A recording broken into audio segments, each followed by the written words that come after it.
So expensive. That's art, baby. I'm just kidding. I know nobody knows how I do this, and I'm just trying to tell people they don't.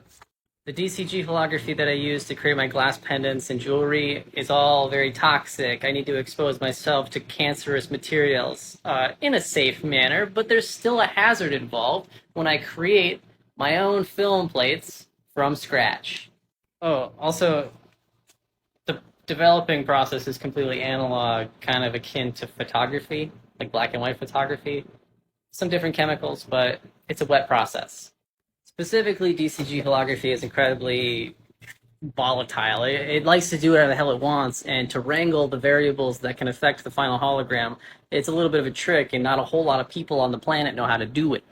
I don't even really know how to do it. But I get by, and I still make some cool looking stuff. Post-processing steps where you have to laminate the hologram to protect it with another piece of glass and some resins. And then I take it on over to the glass trimming machine over here. This thing is a saw that cuts glass, and I cut it into little pieces.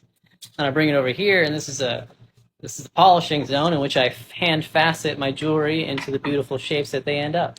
I don't know if you've ever polished glass, but each piece has about at least 2 hours of polishing involved.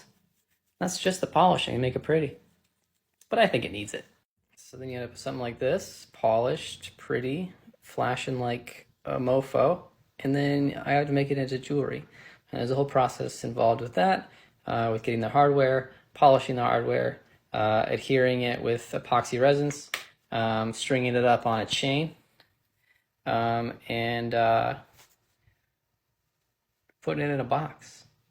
And to be clear, the DCG holograms is similar to what you're looking at right here. They're basically going to be brighter than anything you're going to find with like a photopolymer, which is the kind of the materials that I'm experimenting with now, which are still holographic, but they're really not as impressive. So I'm using the photopolymer materials to create new experimental products, but ultimately it's all still experimental, and I'm not 100% confident in it. But I am confident it's my jewelry because I've been making it for a long time, and I think that it's a good, solid product. I think that you should buy something.